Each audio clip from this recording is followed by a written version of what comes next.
जैसे बाकी सब बिजनेस ऑर्गेनाइजेशन हमने स्टडी करी, sole proprietorship, joint Hindu family business, इसे पार्टनरशिप भी एक फॉर्म ऑफ बिजनेस ऑर्गेनाइजेशन है जिसमें दो या दो से ज़्यादा इंडिविजुअल्स पार्टनरशिप स्टार्ट करते हैं जो प्रॉफिट और लॉस को शेयर करते हैं, जिसमें बिजनेस या तो एक इंडिविजुअल चलाता है या सभी मिलकर बिजनेस को रन करते हैं। तो उस फॉर्म ऑफ ऑर्गेनाइजेशन को हम पार्टनरशिप बोलते हैं। Carried on by all or any one of them acting for all. तो इस लाइन का मतलब है जब एक इंडिविजुअल अगर बिजनेस को रन कर रहा है तो बिजनेस के जो एक्शंस हैं उसके लिए सभी अदर इंडिविजुअल्स रिस्पॉन्सिबल होंगे और बिजनेस के डिसीजंस एक्शंस बाकी दूसरे इंडिविजुअल्स पे भी बाइंड होंगे।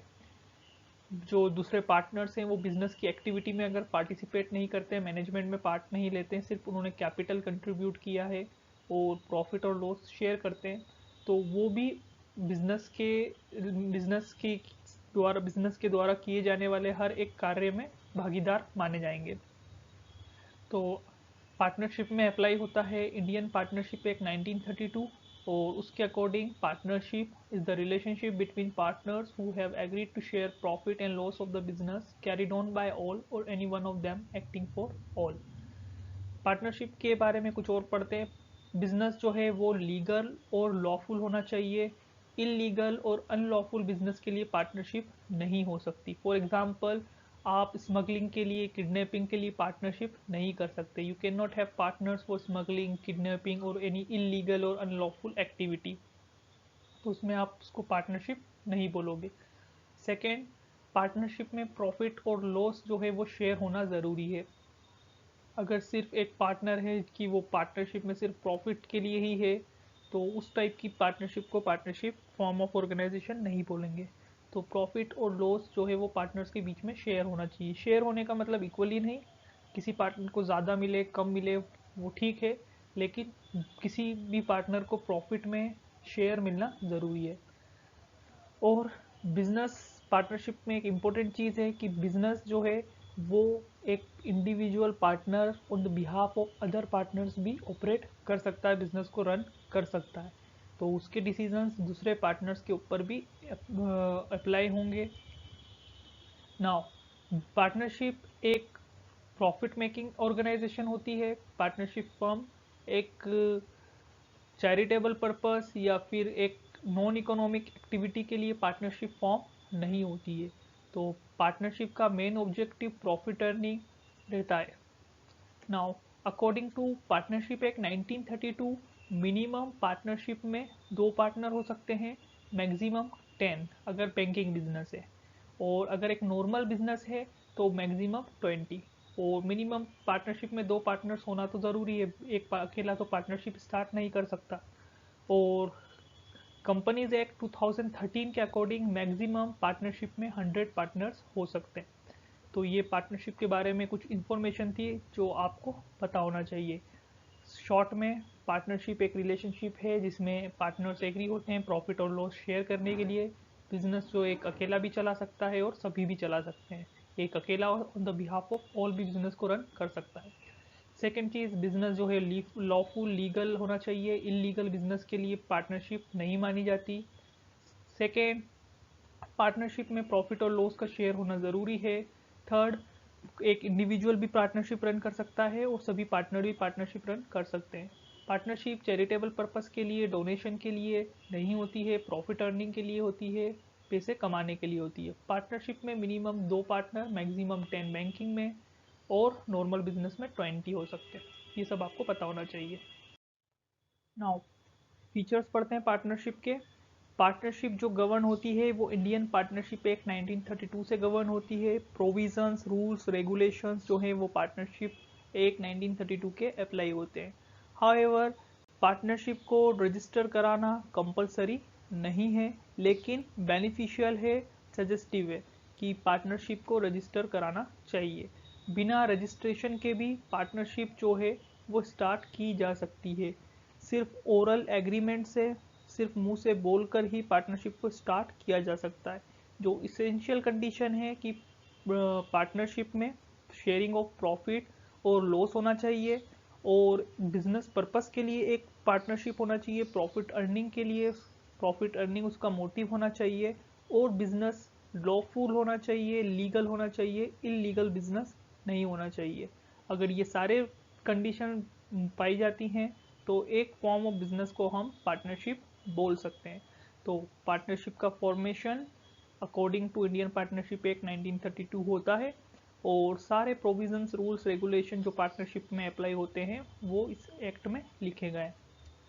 लाइबिलिटी, पार्टनर्स की लाइबिलिटी पार्टनरशिप फर्म में अनलिमिटेड रहती है। मतलब फर्म के डेट को पे करने के लिए वो पर्सनली लाइबल रहते हैं। अगर बिजनेस के असेट्स जो हैं वो काफ़ी नहीं होते हैं तो पार्टनर्स को जॉइंटली भी और इंडिविजुअली भी, मतलब अगर बाकी पार्टनर पे नहीं कर पा रहे हैं तो एक इंडिविजुअल पार्टनर को ही पे करना पड़ेगा, भले ही दूसरे पार्टनर पे ना कर पाए, और सभी पार्टनर मिलके बिजनेस की लाइबिलिटी पे करेंगे अपनी पर्सनल प्रॉपर्टी में से। उनकी जो खुद की पर्सनल प्रॉपर्टी है वो भी यूज़ की जा सकती है फर्म की के उधार चुकाने के लिए। इसीलिए पार्टनरशिप का ये एक डीमेरिट भी है कि पार्टनर्स की जो लाइबिलिटी रहती है वो अनलिमिटेड रहती है। Now risk bearing, sole proprietor में जो सिंगल इंडिविजुअल था वो रिस्क बियरर और प्रॉफिट विनर था। सारा रिस्क भी वो बियर करता था और सारा प्रॉफिट भी वो ही अर्न करता था। लेकिन पार्टनरशिप में रिस्क शेयरिंग होती है। जो पार्टनरशिप फर्म में पार्टनर्स रहते हैं वो रिस्क को शेयर कर लेते हैं, और प्रॉफिट जो वो अर्न करते हैं वो भी पार्टनर्स के बीच में शेयर होता है उनके एग्रीड रेशो में। एग्रीड रेशो में मतलब 50%, 50%, 70%, 30%, 3 पार्टनर है तो 40%, 30%, 30%। इसको रेशो बोलते हैं, प्रॉफिट शेयरिंग रेशो। तो प्रॉफिट शेयरिंग रेशो पार्टनर्स के बीच में पार्टनर्स पहले से ही डिसाइड कर लेते हैं। जिस वे में वो प्रॉफिट शेयर करते हैं उसी सेम वे में पार्टनर्स जो हैं वो लॉस को भी सेम रेशो में शेयर करते हैं जब फर्म लॉस सफर करता है। इसीलिए पार्टनरशिप में रिस्क शेयरिंग होता है। Now decision making and control, sole proprietorship से अगर हम कंपेयर करें तो उसमें एक सिंगल इंडिविजुअल था जो सारे डिसीजंस लेता था, सारे एक्शन लेता था। पार्टनरशिप में हमारे पास 2 से ज़्यादा पार्टनर्स हैं, तो यहाँ पर डिसीजन मेकिंग और जो कंट्रोल है वो म्यूचुअल कंसेंट से होता है। म्यूचुअल कंसेंट का मतलब आपसी रजामंदी, कंसेंट का मतलब सहमति देना, राजी होना, और म्यूचुअल मतलब आपसी एक दूसरे से। तो म्यूचुअल कंसेंट से डिसीजंस लिए जाते हैं। कोई भी डिसीजंस लेने के लिए सभी पार्टनर का उस डिसीजन के पर एग्री होना ज़रूरी होता है, तो ही जाकर और पार्टनरशिप के अंदर डिसीजन लिया जाता है। जबकि हमने इससे प्रीवियसली HUF पढ़ा था तो उसके अंदर डिसीजन मेकिंग और कंट्रोल जो है वो कर्ता जो कि हेड ऑफ द फैमिली रहता है उसके हाथ में रहता है। लेकिन पार्टनरशिप में ऐसा नहीं होता है, सभी पार्टनर इक्वल रहते हैं और सभी का इक्वल राइट रहता है। तो म्यूचुअल कंसेंट से पार्टनरशिप में डिसीजंस लिए जाते हैं, और पार्टनरशिप को मैनेज और रन और डे टू डे जो एक्टिविटीज़ हैं वो सभी पार्टनर्स मिलकर करते हैं। नाउ पार्टनरशिप जो है उसमें लैक ऑफ कंटिन्यूटी होती है, क्योंकि किसी पार्टनर की डेथ होने की वजह से, उसके रिटायरमेंट की वजह से, रिटायरमेंट का मतलब वो पार्टनरशिप फर्म को छोड़कर चला जाए, या उसकी इंसॉल्वेंसी की वजह से, इंसॉल्वेंसी का मतलब बैंकक्रप्ट हो जाना, इतना पैसा ना बचना जिससे वो अपने उधार चुका पाए, दिवालिया घोषित हो जाना भी इंसॉल्वेंसी को कहते हैं। या इंसैनिटी, पागलपन की वजह से, या एक कोई पार्टनर पागल हो जाए या कुछ इनकेपेबल हो जाए तो उस वजह से पार्टनरशिप फर्म जो है वो ख़त्म हो जाता है, उसका एंड हो जाता है। लेकिन रिमेनिंग पार्टनर्स चाहें तो बिजनेस को कंटिन्यू कर सकते हैं एक नए एग्रीमेंट के साथ। लेकिन जब बिजनेस कंटिन्यू भी होगा तो पुरानी पार्टनरशिप तो ख़त्म हो जाएगी, एक नई पार्टनरशिप उनको स्टार्ट करना पड़ेगी। तो इसीलिए पार्टनरशिप फर्म में लैक ऑफ कंटिन्यूटी होती है, बिजनेस ज़्यादा समय के लिए लंबे समय तक चल नहीं पाता है। नाउ लास्ट वाला point, mutual agency. Mutual agency का सिंपल मतलब है कि हर एक पार्टनर पार्टनरशिप फर्म का एजेंट भी है और प्रिंसिपल भी है। एजेंट है मतलब उसके एक्शंस जो हैं वो दूसरे पार्टनर्स पे बाइंड होते हैं और इसीलिए वो एजेंट कहलाएगा, और दूसरे पार्टनर्स के एक्शन उस पर भी बाइंड होते हैं तो वो प्रिंसिपल कहलाएगा। फॉर एग्जाम्पल एक ऑर्गेनाइजेशन में 5 पार्टनर हैं और एक पार्टनर ने कुछ इलीगल एक्टिविटी करी पार्टनरशिप फर्म में, तो उस पार्टनर की का जो वो एक्शन है इलीगल एक्टिविटी करना, जिसकी वजह से जो पुलिस है उसको अप्रोच करेगी, तो जितना रिस्पॉन्सिबल वो एक सिंगल पार्टनर है जिसने ऐसा किया है, उतने रिस्पॉन्सिबल बाकी के 4 पार्टनर भी होंगे, क्योंकि पार्टनर्स जो हैं एट अ टाइम एजेंट भी हैं, एट अ टाइम प्रिंसिपल भी हैं। पार्टनरशिप फर्म के एजेंट हैं और पार्टनरशिप फर्म के प्रिंसिपल भी हैं। तो एक इंडिविजुअल पार्टनर के एक्शंस दूसरे पार्टनर्स पे बाइंड होते हैं, सभी के एक्शन एक दूसरे पर बाइंड होते हैं, तो वो एज अ एजेंट वर्क करते हैं। और दूसरों के एक्शन जब एक इंडिविजुअल पार्टनर पे भी बाइंड होंगे तो वो प्रिंसिपल भी कहलाएगा।